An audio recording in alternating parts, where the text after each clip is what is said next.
let's go over to Minnesota for a second, okay?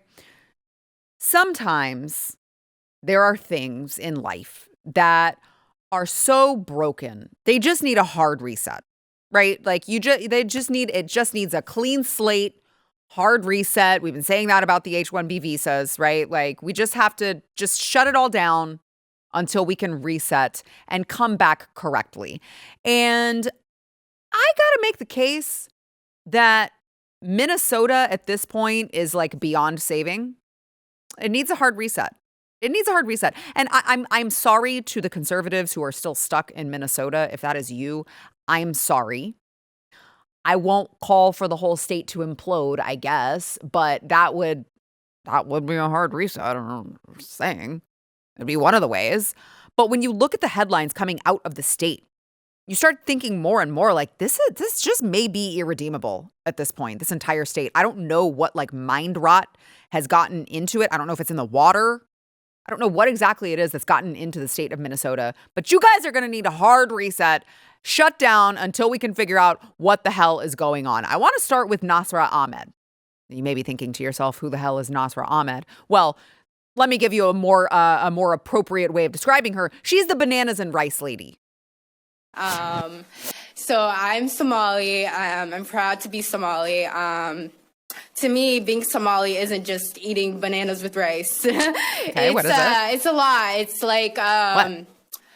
Tell me. It's an interesting thing. It's very hard to describe what it means to be Somali and what it means to be American, but it's like a cultural fusion. It's kind of like the bananas and rice. Oh, wait. You know, people don't really see like, you know, it's you know, people don't think, oh, you can eat bananas with rice, but that's what it's like to be Somali and American. It's like that combination of banana and rice, but you're going to get what I mean. You're going to get what I mean. Duh, it's not like bananas and rice. It's just like bananas and rice. Now, I'm not just replaying that clip for the hell of it. She was actually just arrested. Yeah, it turns out she was in a group of 16 people who allegedly assaulted federal law enforcement. And she herself, they said that she attacked and spit on an officer. So I guess now we do have a more appropriate description of what she means by Somalians are more than just bananas and rice. They're also just criminals. So they can add that. So next time she goes and stands on a podium, in front of a podium, and tries to like struggle with what Somalians actually represent, she can add criminals to the repertoire. Now, the beautifully ironic part about her story is that the only reason that she was at that press conference where she had the Band-Aid on her head was that she said that ICE illegally detained her and gave her a concussion.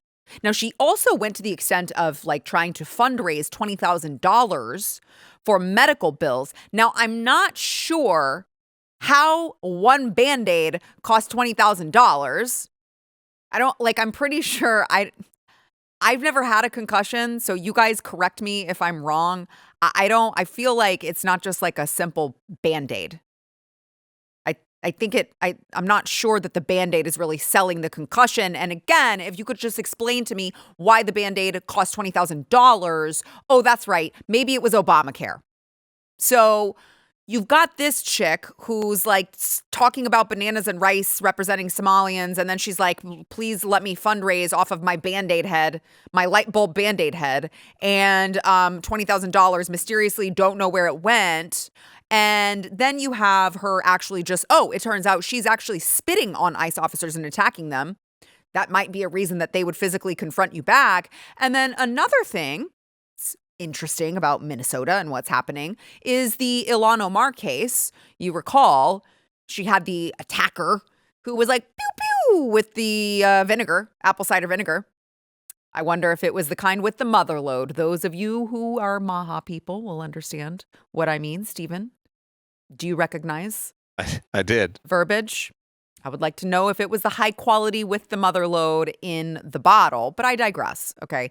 The little pew-pewer with the Ilhan Omar case where he squirted all the apple cider vinegar on her, it's interesting, he was quietly released from custody today, Okay, he was originally booked in the Hennepin County Jail, today released to a U.S. Marshal. Now they're saying the severity of his charges of felony because the DOJ hit him with federal charges, but no court appearance has been scheduled. And as far as I've seen, the criminal complaint was not written by Ilhan Omar. It was someone else. And remember when I told you, if that is true, remember that I told you yesterday that if she actually signed her name to a criminal complaint that she was falsifying and people found out later, she could be charged with something. So that is very interesting that my friend Brianna Morello was reporting on. I found that very strange, actually. And it's also worth noting, speaking of Ilhan Omar and fraud, Ilhan Omar's wine company that Benny Johnson just exposed as like, hey, they're looking into her because she all of a sudden had a 3,500% increase, 3,500% increase in her net worth within 2 years. And she has this weird wine company that doesn't actually go anywhere. And once that got exposed, it immediately got scrubbed from the internet. Up until yesterday, Benny Johnson was able to find their supposed inventory bottles and all the things they had, their office location, and a bunch of other information on the business. But as of today, those sites are totally shut down. And any mention of their website has been wiped off the internet. I'm talking gone. Whoopsies. The Wayback Machine, all these other crafty little archive sites, everything is gone. Like deleted the root service. I called my computer buddy, Jim. He couldn't even find it. It was some fancy AR jargon bot machine for recovery. I don't even know, he was explaining it to me. He couldn't even find it. I love that he just said my computer buddy, Jim. I called my computer buddy, Jim. He couldn't even figure it out. Now, this is very strange for a company that just ballooned in value to at least $1 million in a single year. Where are the vineyards? We don't know. Like, where are the grapes? Where are the vineyards? Where are the bottles? We don't know. We start asking questions, or Benny Johnson does, and all of a sudden, poof, like it never existed. Why would you blow up $1 million business if there weren't something weird happening? And remember, that's in addition to all the other weird fraud related allegations that seem to surround Ilhan Omar. Did you marry your brother so he could be in this country? That's illegal. Did you participate in all of these fraud schemes, stealing taxpayer money with all of your buddies that, like, all of them around you who are being convicted of this, you have curious ties to? And now all of a sudden your quote $1 million business totally scrubbed from the internet like it didn't even exist. Again, curious things going on in Minnesota. It seems the whole state.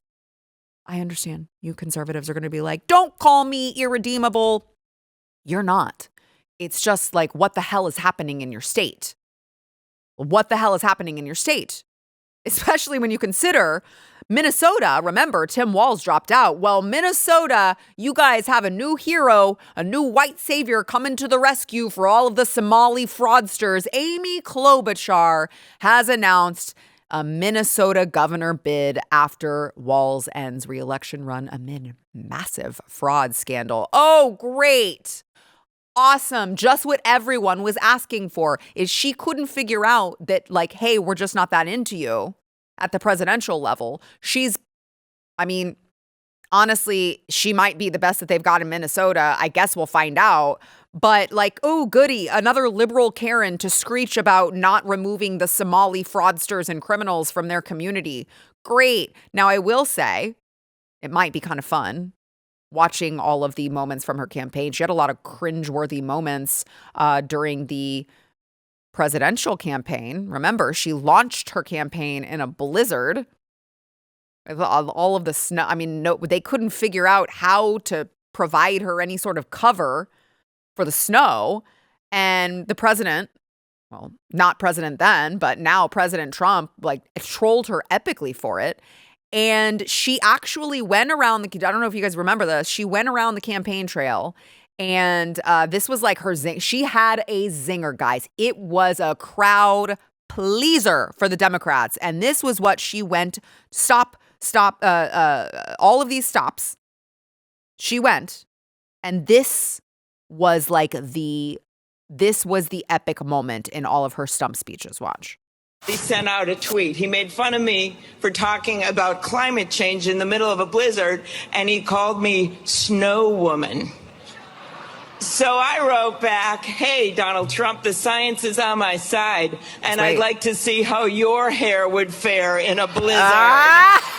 So I wrote back, hey, Donald Trump, the science is on my side, and I'd like to see how your hair would fare in a blizzard. So I wrote back, Donald Trump, the science is on my side. And I'd like to see how your hair would fare in a blizzard. Sometimes, if you haven't noticed, you use a little humor.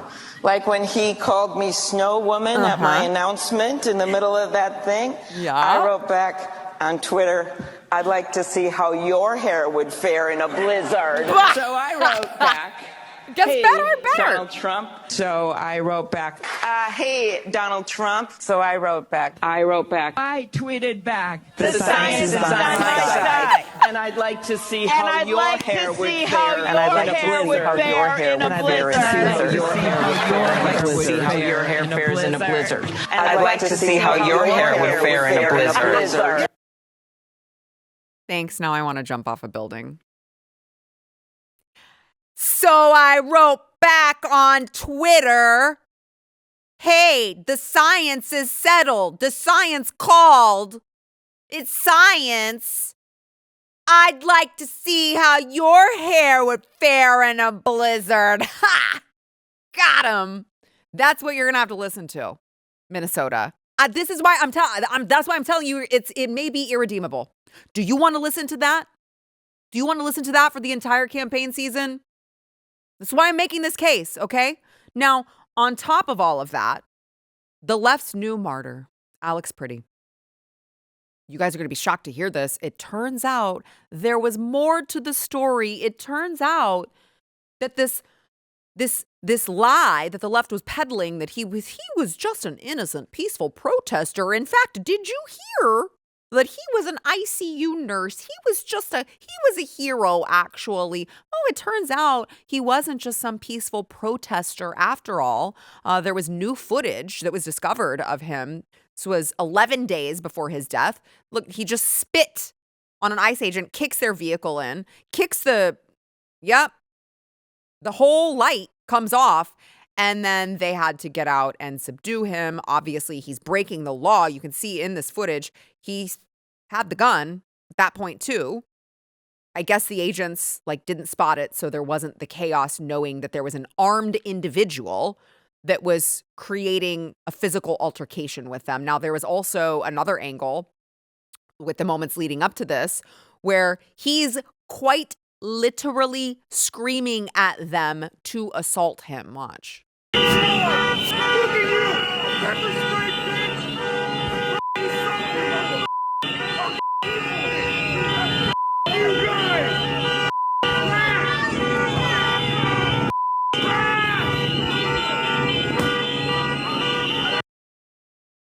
Wow. What a guy. Now, I would like to point out that if the Minneapolis police were actually interested in providing law and order, they would have been on the ground and they could have arrested him, and maybe he would have thought twice before showing back up. Maybe he would still be alive today if Minnesota police had just done their jobs and arrested the actual criminals, helped ICE, rather than left them to fend off all of these nasty rioters who are attacking them, as you just saw, Alex Pretti. What a hero. What a hero. So it's just incredible to watch how quickly this leftist media narrative unravels. I want to show you how Jake Tapper from CNN reported on this incident before the video came out. Watch. Sources now tell CNN that federal immigration officers have been collecting personal information about the people they call protesters and agitators in Minneapolis. That includes Alex Pretti before he was shot and killed by agents on Saturday, apparently because Pretti had been involved in an earlier altercation. after observing ICE agents, as he told a source, chase a family on foot. Pretti shouted and began blowing his whistle. And that's when, he says, or said, 5 agents tackled him. And one leaned on his back, leaving him with a broken rib. The source tells CNN that day he thought he was going to die. That's why he showed back up and continued aggressively pursuing the ICE agents, because that's what every normal person does when they think they're going to die. They're like, I'm just going to go further. Next time, I'm just going to go further. Like, no, actually, he wasn't blowing his whistle. He was just committing, assault when he spit on them and then damaging their vehicle by violently kicking it. Yes, in fact, I don't even see the whistle in his mouth. He couldn't have the whistle and blow it because he was too busy yelling at them to assault him, right? Definitely not an agitator. Certainly not. No. Of course not. This guy was just a peaceful protester doing his duty to protect those poor, innocent Somali criminals and blowing his little rape whistle. Here's Ana Navarro from CNN. They chose to, they killed the wrong guy, right? Because this is like the perfect guy. Alex Pretti is the guy you would want to date your daughter. The guy you would want your son to grow up to be. A decent human being who was serving humanity, serving sick veterans, who is, there is nothing that has been said about that man that isn't wonderful. And so they can't malign him. They can't malign him because we have the videos. Yes, actually, we do have the videos. We do actually have the videos. There's nothing that anyone has ever said in their whole lives that is bad about this man. Only glowing coverage, 5 out of 5 stars, 10 out of 10 would recommend Alex Pretti. Everyone knows it. No one has ever had a problem with this man. Like, how in the world would you possibly know this, you absolute ghoul? It's just so incredibly dishonest. It is so incredibly dishonest, these people. Speaking of dishonesty, let me play you Elizabeth Warren's take. Caring for people was at the core of who he was. He was incapable of causing harm. What? Alex carried patience, compassion, and calm as a steady light within him. Even at the very end, that light was there. I recognized his familiar stillness and signature calm composure. I just love that all these lawmakers knew him personally, apparently. In fact, they were all best friends with him. I had no idea. They all knew him personally. Ana Navarro on CNN knows him. They all know his character. They're texting every day, I guess. They all really knew his character. They all knew he was actually an angel. Better than Jesus, even, apparently. Now, this probably is my favorite one.